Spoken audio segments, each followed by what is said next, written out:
അല്ല അതിപ്പോൾ ഒരു ദിവസം കൊണ്ടിപ്പോൾ എന്തെങ്കിലും പുതിയ മാറ്റമൊന്നുമില്ലല്ലോ.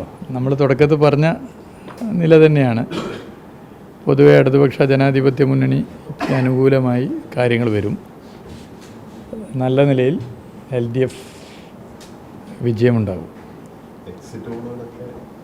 അത് നമ്മൾ നേരത്തെ പറഞ്ഞല്ലോ, അതിൻ്റെ കാര്യങ്ങളൊക്കെ പറഞ്ഞിട്ടുണ്ട്. 2021 എക്സിറ്റ് പോളിൽ പരാജയം വിധിച്ച ഒരാളായിരുന്നു ഞാൻ. പക്ഷേ വോട്ടെണ്ണി കഴിഞ്ഞപ്പോൾ റെക്കോർഡ് വോട്ടാണ് ലഭിച്ചത്.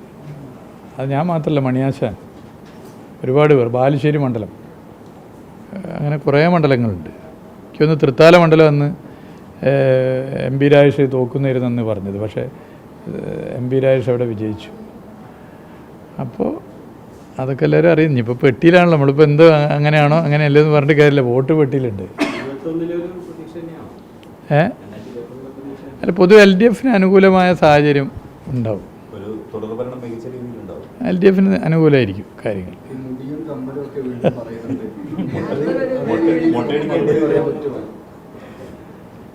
അതിപ്പോൾ ജനങ്ങൾ വിലയിരുത്തുമല്ലോ അത്തരം കാര്യങ്ങളൊക്കെ. ഞാൻ തുടക്കത്തിലേ പറഞ്ഞിട്ടുണ്ട്, തെരഞ്ഞെടുപ്പെന്ന് പറഞ്ഞാൽ സ്ഥാനാർത്ഥികൾ തമ്മിലുള്ള വ്യക്തിപരമായ ഗുസ്തി മത്സരമല്ല, ബോക്സിംഗ് കോമ്പറ്റീഷനല്ല.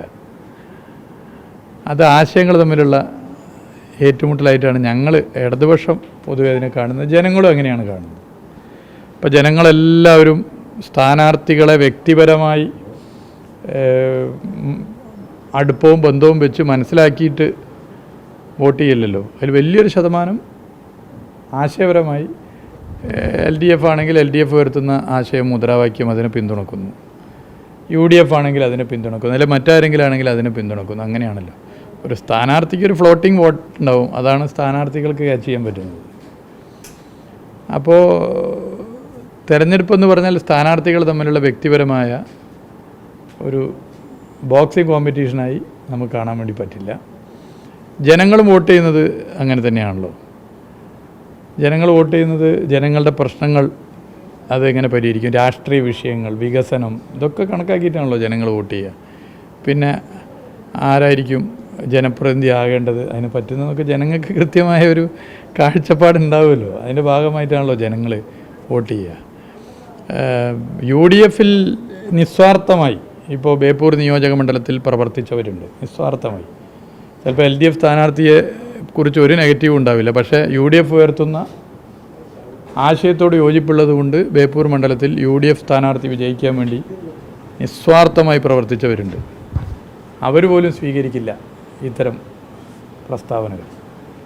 അപ്പോൾ അതിന് വെറുതെ നമ്മൾ മറുപടി പറഞ്ഞ് സമയം കളയേണ്ടതില്ല. പിന്നെ ഓരോരുത്തർ ഉയർത്തിയ കാര്യങ്ങൾ അത് ജനങ്ങൾ വിധി എഴുതും.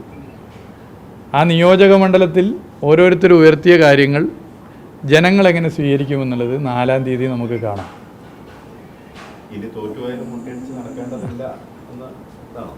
അല്ല, അത്ര കാര്യങ്ങൾ ഞാൻ പറഞ്ഞില്ല.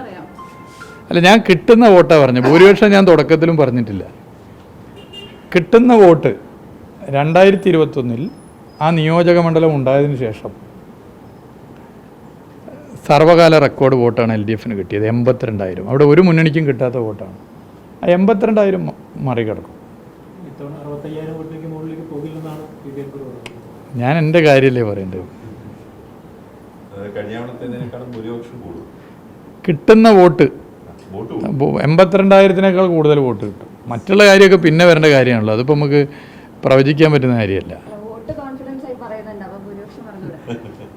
അത് നിങ്ങൾ ഈ തെരഞ്ഞെടുപ്പിൻ്റെ ഒരു പൊതു കാര്യങ്ങൾ പരിശോധിച്ചാൽ വോട്ട് കൂടുന്നുള്ള വസ്തുതയാണല്ലോ. ഞാൻ 5 കൊല്ലം അവിടുത്തെ MLA ആണല്ലോ. അവിടുത്തെ നാട്ടിലെ ജനങ്ങൾ എന്താ ചിന്തിക്കുന്നത് എനിക്കും അറിയാം, ഞാനെന്താണെന്ന് അവർക്കും അറിയാലോ. നമുക്ക് കൃത്യമായി അവിടെ എന്താണ് സംഭവിക്കാൻ പോകുന്നതെന്നുള്ളതിനെക്കുറിച്ച് കൃത്യമായ ധാരണയുണ്ട്, കാഴ്ചപ്പാടുണ്ട്. അതിപ്പോൾ ഇപ്പോൾ പറയണ്ട. 4-ാം തീയതി വോട്ടെണ്ണി കഴിഞ്ഞാൽ നിങ്ങൾക്ക് മനസ്സിലാവും.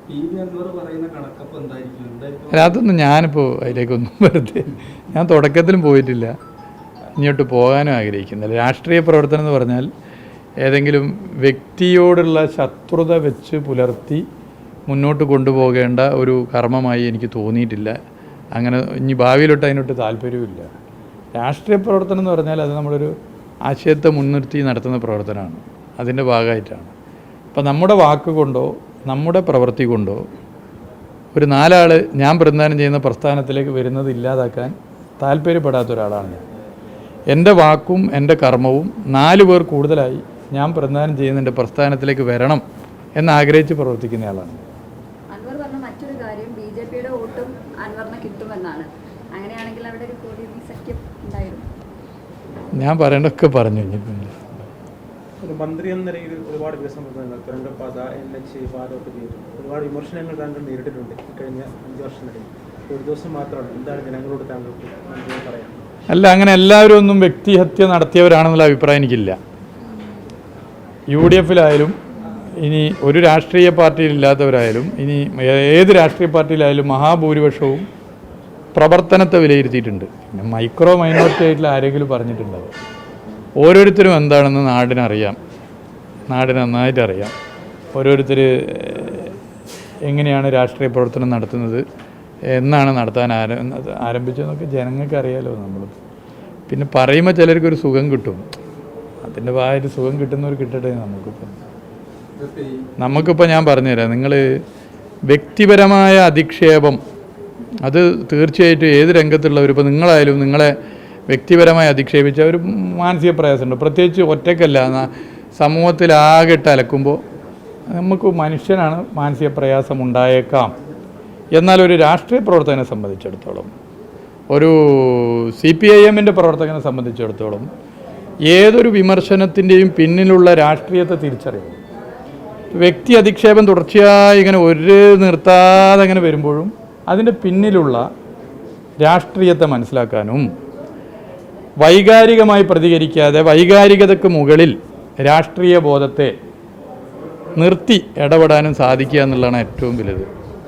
അപ്പോൾ അതുകൊണ്ട് ഞാനതിനെങ്ങനെ എടുക്കുന്നുള്ളൂ, ഇത്തരം വിമർശനങ്ങൾ ഉയർത്തുന്ന മൈക്രോ മൈനോറിറ്റിയായി വരുന്ന വ്യക്തിഹത്യ നടത്തുന്നവരുടെ പിന്നിൽ ചില താല്പര്യങ്ങളുണ്ടാകാം. ആ താല്പര്യങ്ങളെ മനസ്സിലാക്കി അതിൻ്റെ രാഷ്ട്രീയ താല്പര്യത്തെ തിരിച്ചറിഞ്ഞ് അതിനു മുകളിൽ വൈകാരികമായി നാം മാറാതെ അതിനു മുകളിൽ രാഷ്ട്രീയ ബോധത്തോടു കൂടി, രാഷ്ട്രീയ ബോധം വൈകാരികതയെ പരാജയപ്പെടുത്തി മുന്നേറാനുള്ള ഇടപെടലാണ് എപ്പോഴും മനസ്സ് നടത്തിയിട്ടുള്ളത്. അത് ഇനിയും തുടരും. ഒക്കെ ജനങ്ങൾ സ്വീകരിച്ചിട്ടുണ്ട്. ബാക്കി നമുക്ക് 4-ാം തീയതി കാണാമല്ലോ. ബാക്കി മതിയില്ല, ഇനി നമുക്ക് സമയമുണ്ടല്ലോ.